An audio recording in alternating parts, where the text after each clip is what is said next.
চতুর্থ বর্ষে পদার্পণ করল স্যালুই ডান্স একাডেমি এবং নবরস আয়োজিত প্রাণের ঠাকুর রবি ঠাকুর অনুষ্ঠান। রবীন্দ্র জয়ন্তী বা 25শে বৈশাখ বাঙালি জাতির একটি গুরুত্বপূর্ণ সাংস্কৃতিক উৎসব। স্যালুই ডান্স একাডেমির কর্ণধার উদয়শঙ্কর সেনগুপ্তের উদ্যোগে তার নিজস্ব সভাকক্ষে বা ডান্স অডিটোরিয়াম হলে নাচ, গান, কবিতা, প্রবন্ধ পাঠ ও স্মৃতিচারণার মাধ্যমে কবিগুরুর জন্মদিন উদযাপন করা হয়। আজ রবীন্দ্র রচনা পাঠ, আলোচনা সভার আয়োজন ও নানাবিধ সাংস্কৃতিক অনুষ্ঠানের আয়োজন করা হয় আজকের দিনটি উদযাপন করার জন্য। সুন্দর পরিবেশের মধ্যে রবীন্দ্র চর্চায় ছোট ছোট শিশু শিল্পী থেকে শুরু করে অভিভাবক, অভিভাবিকারা এবং অনেক সাধারণ মানুষও সামিল হন আজকের দিনটিতে। ছোট ছোট শিশু মনে রবীন্দ্র চর্চা, তার গল্প, গান, চিত্রকলা সমস্ত বিষয়ে তাদেরকে অবগত করা এবং সাংস্কৃতিক মনস্ক ভাবনায় এগিয়ে নিয়ে যাওয়ার উদ্দেশ্যেই এই রবীন্দ্র জয়ন্তী উৎসবের আয়োজন করা। প্রতি বছরই রবীন্দ্র জয়ন্তী উৎসব ছাড়াও নানান বিশেষ দিনগুলি রুচিসম্মত, মনোমুগ্ধকর এক পরিবেশের মধ্য দিয়ে নানান অনুষ্ঠানের আয়োজন করে থাকেন স্যালুই ডান্স একাডেমির ধারক ও বাহক উদয়শঙ্কর সেনগুপ্ত। স্যালুই ডান্সের পক্ষ থেকে আপনাদের সকলকে আন্তরিক শুভেচ্ছা। কারণ আজকে আমাদের প্রাণের ঠাকুরের জন্মদিন, আমাদের প্রাণের ঠাকুর কবিগুরু রবীন্দ্রনাথ ঠাকুরের জন্মদিন। গতকাল ছিল 25শে বৈশাখ, আমরা আজকে 26শে বৈশাখ এটা উদযাপিত করছি।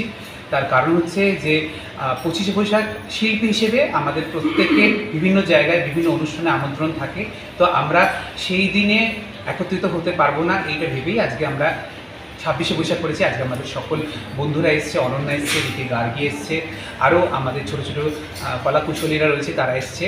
এবং আমাদের উদ্দেশ্য হচ্ছে শুধু একটা রবীন্দ্র নৃত্য বা রবীন্দ্রসঙ্গীত প্রদর্শন নয়, আমাদের উদ্দেশ্য হচ্ছে এই যে পেছনে যেই মানুষটা বসে রয়েছেন আমাদের সাথে একসাথে, তো এই মানুষটাকে ছোট ছোট শিশুদের সাথে পরিচয় করিয়ে দেওয়া যে ইনি কে ছিলেন। অনেকের কাছে ইনি সান্টা ক্লজের মতন দেখতে, অনেকের কাছে ইনি একজন বুড়ো দাদুর মতন দেখতে। তো এই মানুষটা কে, এই মানুষটার সাথে পরিচয় করিয়ে দেওয়ার জন্যই কিন্তু আজকের এই আয়োজন।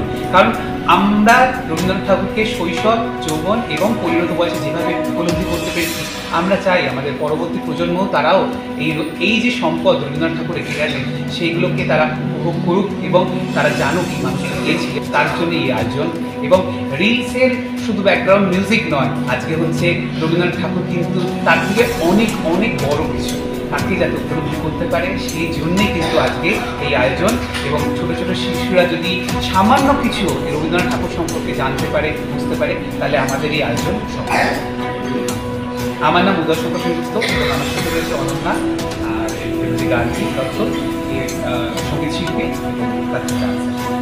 এবং সেভাবে যদি বলতে হয় আমি তো থেকে অনেক তত্ত্ব আছে, সেইগুলো তো ওদের উপর চাপিয়ে দেওয়া যায় না। আমরা যেটা পেরেন্টস হিসেবে, গার্জেন হিসেবে করতে পারি, বাচ্চাদেরকে ছোটো থেকে ছোটোদের গান, ওনার ছোটোদের যে শৈশবে ওনার যে গল্প বা সহজ পাঠ বা আঁকা বা এই যে ছোটো ছোটো জিনিসগুলো ওরা যেমন যেমন বড় হচ্ছে তেমন তেমন যদি আমরা এগুলো একটু ওদের মধ্যে দিতে পারি, তাহলে কি হয়, এই যে ওদের যে একটা কালচার হচ্ছে বিদেশি সংস্কৃতি বা বিদেশি, আমি বলছি না সবই বর্জন করা দরকার, কিন্তু যখন আমাদের তো কোনো কিছুর অভাব নেই, আমাদের দেশে হয়তো মনীষীরা জন্মেছে, তো সেই জন্য আমরা যদি এখন থেকেই ওদেরকে এইসবের মধ্যে ধীরে ধীরে রবীন্দ্র ভাবনা, নৃত্য, গান, শিল্প, চারুকলা এইসবের প্রতি ওদের আকৃষ্ট করতে পারি, ওদের যদি এইসবের প্রতি আমরা ওদের একটুখানি কি বলবো অ্যাট্রাকশনটা দিতে পারি, ড্র করতে পারি, ওদের যদি একটু মুখটা অন্য দিক থেকে এইদিকে একটু ঘুরিয়ে নিতে পারি, আমার মনে হয় এই যে রবীন্দ্রনাথকে শুধুমাত্র রিলসে আমরা দেখতে পাচ্ছি সীমাবদ্ধ হয়ে যাচ্ছে,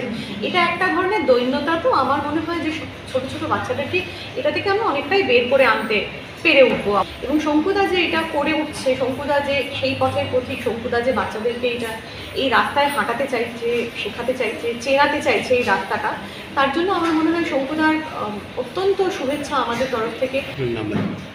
আমার নাম গার্গী দত্ত।